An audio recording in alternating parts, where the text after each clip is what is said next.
Get start. ಸನ್ಮಾನ್ಯ ಸಭಾಧ್ಯಕ್ಷರೇ, ನಾನು ಈಗ ತಮ್ಮ ಮುಂದೆ ಪ್ರಸಕ್ತ ಸಾಲಿನ ಆಯವ್ಯಯ ಅಂದಾಜುಗಳನ್ನು ಮಂಡಿಸ ಬಯಸುತ್ತೇನೆ.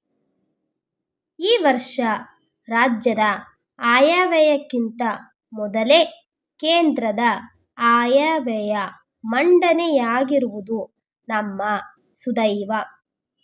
ರಾಜ್ಯ ಸರ್ಕಾರದ ಕಾರ್ಯನೀತಿಗಳು ಮತ್ತು ಕಾರ್ಯಕ್ರಮಗಳನ್ನು ಭಾರತ ಸರ್ಕಾರದೊಂದಿಗೆ ಸಮನ್ವಯಗೊಳಿಸುವ ಪ್ರಯತ್ನವನ್ನು ನಾನು ಮಾಡಿದ್ದೇನೆ. ಇದರಿಂದಾಗುವ ಪ್ರಯೋಜನಗಳನ್ನು ರಾಜ್ಯದ ತ್ವರಿತ ಅಭಿವೃದ್ಧಿಗಾಗಿ ಬಳಸಿಕೊಳ್ಳಬೇಕೆಂಬುದು ನನ್ನ ಉದ್ದೇಶ. ಕೇಂದ್ರ ಸರ್ಕಾರವು ಕೈಗಾರಿಕಾ ಬೆಳವಣಿಗೆಗೆ ನೀಡುವಷ್ಟೇ ಪ್ರಾಮುಖ್ಯತೆಯನ್ನು ಬಡತನ ನಿವಾರಣಾ ಕಾರ್ಯಕ್ರಮಗಳಿಗೆ ಮತ್ತು ಸಾಮಾಜಿಕ ಮೂಲಭೂತ ಸೌಲಭ್ಯಗಳ ಅಭಿವೃದ್ಧಿಗೆ ನೀಡಿದೆ. ಈ ತತ್ವವು ಕೇಂದ್ರ ಸರ್ಕಾರದ ಆಯವ್ಯಯದಲ್ಲಿ ಸ್ಪಷ್ಟವಾಗಿ ರೂಪಿತವಾಗಿದೆ. ಕೃಷಿ, ಗ್ರಾಮೀಣ ಅಭಿವೃದ್ಧಿ, ಶಿಕ್ಷಣ, ಆರೋಗ್ಯ ಮತ್ತು ಕುಟುಂಬ ಕಲ್ಯಾಣ ಮುಂತಾದ ಕ್ಷೇತ್ರಗಳಿಗೆ ಹೆಚ್ಚಿನ ಹಣ ಹಂಚಿಕೆ ಮಾಡಲಾಗಿದೆ. ಕರ್ನಾಟಕದಲ್ಲೂ ಇದೇ ರೀತಿಯ ಕಾರ್ಯನೀತಿಯನ್ನು ಅಳವಡಿಸಿಕೊಳ್ಳಲಾಗಿದೆ. ಅಭಿವೃದ್ಧಿಯ ವೇಗವನ್ನು ಹೆಚ್ಚಿಸುವುದು, ಜನಜೀವನ, ಮುಖ್ಯವಾಗಿ ಬಡಜನರ ಜೀವನ ಮಟ್ಟವನ್ನು ಸುಧಾರಿಸುವಂಥ ಕಲ್ಯಾಣ ಕಾರ್ಯಕ್ರಮಗಳನ್ನು ಏಕಕಾಲದಲ್ಲಿ ಕೈಗೊಳ್ಳುವುದು ಈ ಕಾರ್ಯನೀತಿಯ ಉದ್ದೇಶವಾಗಿದೆ ಎಂದು ತಿಳಿಸಬಯಸುತ್ತೇನೆ. ಕಳೆದ ವರ್ಷ ನಮ್ಮ ರಾಜ್ಯ ಭೂಕಂಪದ ರೂಪದಲ್ಲಿ ಒಂದು ಅಸಾಮಾನ್ಯ ಪ್ರಕೃತಿ ವಿಕೋಪವನ್ನು ಎದುರಿಸಬೇಕಾಯಿತು. ಇದರಿಂದ ಕರ್ನಾಟಕದ ಉತ್ತರ ಭಾಗಗಳಿಗೆ ತೀವ್ರ ಹಾನಿಯುಂಟಾಯಿತು. ನೂರಾರು ಮನೆಗಳು ಸಂಪೂರ್ಣವಾಗಿ ಕುಸಿದು ಬಿದ್ದವು. ಸಾವಿರಾರು ಮನೆಗಳು ಹಾನಿಗೀಡಾದವು. ಇದಲ್ಲದೆ ರಾಜ್ಯದ ಹಲವಾರು ಭಾಗಗಳಲ್ಲಿ ಬರಗಾಲ ಮತ್ತು ನೆರೆಹಾವಳಿ ಪರಿಸ್ಥಿತಿಯನ್ನು ಎದುರಿಸಬೇಕಾಯಿತು. ರಾಜ್ಯ ಸರ್ಕಾರ ಈ ಪರಿಸ್ಥಿತಿಯನ್ನು ಸಮರ್ಥವಾಗಿ ನಿಭಾಯಿಸಿತು. ಪ್ರಕೃತಿ ವಿಕೋಪಗಳಿಂದ ನೊಂದವರಿಗೆ ಅಗತ್ಯವಿರುವ ಪರಿಹಾರ ಒದಗಿಸುವುದಕ್ಕಾಗಿ ಹೆಚ್ಚು ಹಣವನ್ನು ವೆಚ್ಚ ಮಾಡಿದ್ದೇನೆ. ಇನ್ನು ಮಕ್ಕಳ ಪ್ರಾಥಮಿಕ ಶಿಕ್ಷಣ ಅವರ ಮಾತೃಭಾಷೆಯ ಮೂಲಕವೇ ನಡೆಯಬೇಕೆಂಬುದು ಎಲ್ಲ ಶಿಕ್ಷಣ ತಜ್ಞರ ಅಭಿಪ್ರಾಯ. ಈ ಅಭಿಪ್ರಾಯವನ್ನು ರಾಜ್ಯ ಸರ್ಕಾರವು ಸಂಪೂರ್ಣವಾಗಿ ಒಪ್ಪುತ್ತದೆ. ಪ್ರಾಥಮಿಕ ಮತ್ತು ಮಾಧ್ಯಮಿಕ ಶಾಲೆಗಳಿಗೆ ಸಂಬಂಧಿಸಿದಂತೆ ಸರ್ಕಾರ ಭಾಷಾ ನೀತಿಯ ಆದೇಶವೊಂದನ್ನು ಹೊರಡಿಸಲಾಗಿತ್ತು. ಈ ಸರ್ಕಾರಿ ಆದೇಶವನ್ನು ಸರ್ವೋಚ್ಚ ನ್ಯಾಯಾಲಯವು ಶ್ಲಾಘಿಸಿರುತ್ತದೆ. ಸರ್ವೋಚ್ಚ ನ್ಯಾಯಾಲಯದ ತೀರ್ಪನ್ನು ಜಾರಿಗೆ ತರಲು ರಾಜ್ಯ ಸರ್ಕಾರವು ಸಂಪೂರ್ಣವಾಗಿ ಬದ್ಧವಾಗಿದೆ. ಹಿಂದಿನ ವರ್ಷ ಭರವಸೆ ನೀಡಿದ್ದಂತೆ ನಾವು ಕೈಗಾರಿಕಾ ನೀತಿಯನ್ನು ಪ್ರಕಟಿಸಿದ್ದೇವೆ. ಭಾವಿ ಉದ್ಯಮಿಗಳಿಗೆ ಈ ಯೋಜನೆಯು ಹಲವಾರು ಉತ್ತೇಜನವನ್ನು ನೀಡುತ್ತದೆ. ಬೆಂಗಳೂರು ನಗರ ಜಿಲ್ಲೆಯನ್ನು ಹೊರತುಪಡಿಸಿ ಇಡೀ ರಾಜ್ಯಕ್ಕೆ ಈ ಯೋಜನೆ ಅನ್ವಯವಾಗುತ್ತದೆಂದು ಘೋಷಿಸಲಾಗಿದೆ. ಇದರಿಂದಾಗಿ ಬೆಂಗಳೂರು ನಗರದಲ್ಲೇ ಕೈಗಾರಿಕೆಗಳನ್ನು ಸ್ಥಾಪಿಸಬೇಕೆನ್ನುವ ಒತ್ತಡ ಕಡಿಮೆಯಾಗಿ ಹಿಂದುಳಿದ ಪ್ರದೇಶಗಳಲ್ಲಿ ಸಹ ಕೈಗಾರಿಕಾ ಅಭಿವೃದ್ಧಿಗೆ ಅವಕಾಶ ದೊರೆಯುತ್ತದೆ ಎಂದು ತಿಳಿಸಲು ಇಷ್ಟಪಡುತ್ತೇನೆ. ಪ್ರಧಾನಮಂತ್ರಿಗಳ ರೋಜ್ಗಾರ್ ಯೋಜನೆಯನ್ನು ಪ್ರಸಕ್ತ ಹಣಕಾಸು ವರ್ಷದಲ್ಲಿ ಪ್ರಾರಂಭಿಸಲಾಯಿತು. ಈ ಯೋಜನೆಯ ಅಡಿಯಲ್ಲಿ ಸಹಾಯಧನವನ್ನು ಒದಗಿಸಲಾಗುತ್ತದೆ.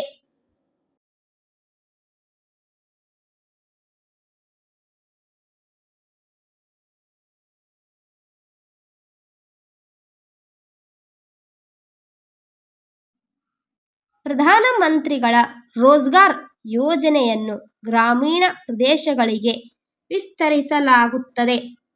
ಪ್ರಧಾನಮಂತ್ರಿಗಳ ರೋಜ್ಗಾರ್ ಯೋಜನೆಯ ಫಲಾನುಭವಿಗಳಿಗೆ ರಾಜ್ಯ ಸರ್ಕಾರವು ಉದ್ಯೋಗ ಜ್ಯೋತಿ ಯೋಜನೆಯ ಒಂದು ಭಾಗವಾಗಿ ಬಡ್ಡಿ ರಿಯಾಯಿತಿ ನೀಡಲು ತೀರ್ಮಾನಿಸಿದೆ ಎಂದು ತಿಳಿಸಲು ಬಯಸುತ್ತೇನೆ. ಪ್ರವಾಸೋದ್ಯಮಕ್ಕೆ ಹೆಚ್ಚಿನ ಪ್ರೋತ್ಸಾಹ ನೀಡುವ ದೃಷ್ಟಿಯಿಂದ ಭಾರೀ ಪ್ರಮಾಣದಲ್ಲಿ ಬಂಡವಾಳ ಹೂಡುವುದು ಹಾಗೂ ಜನತೆ ಸಕ್ರಿಯವಾಗಿ ಭಾಗವಹಿಸುವುದು ಅತ್ಯವಶ್ಯಕ. ಈ ಎರಡು ಉದ್ದೇಶಗಳನ್ನು ಸಾಧಿಸುವ ಸಲುವಾಗಿ ಖಾಸಗಿ ವಲಯವನ್ನು ಆಕರ್ಷಿಸಲು ನಾವು ಪ್ರಯತ್ನಿಸಬೇಕು.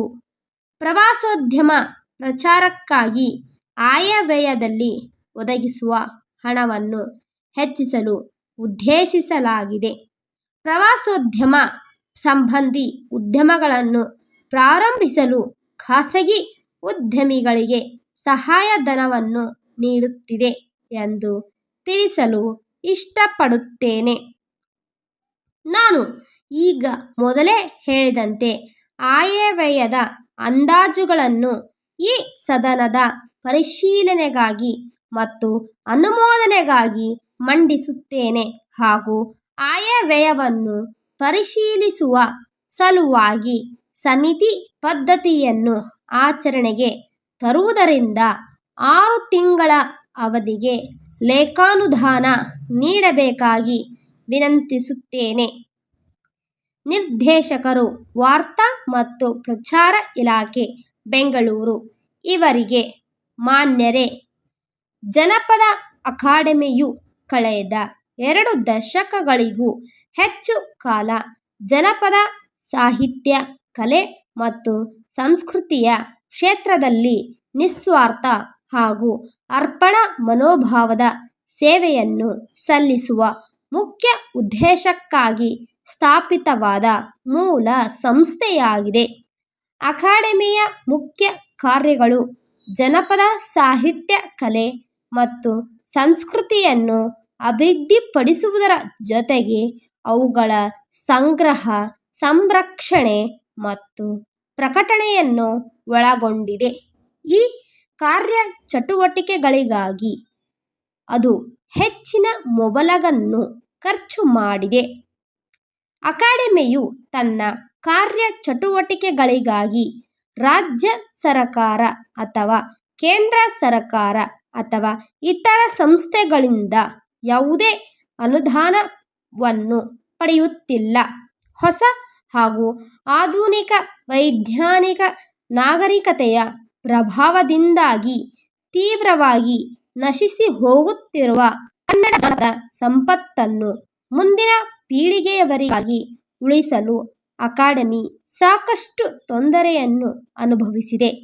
ತನ್ನ ಕಾರ್ಯಚಟುವಟಿಕೆಗಳ ಜೊತೆಗೆ ಅಕಾಡೆಮಿಯು ಜನಪದ ಸಾಹಿತ್ಯ ಹಾಗೂ ಕನ್ನಡದಲ್ಲಿ ಇತರ ವಿಷಯಗಳ ಮೇಲೆ ಹಲವಾರು ಪುಸ್ತಕಗಳನ್ನು ಪ್ರಕಟಿಸಿದೆ.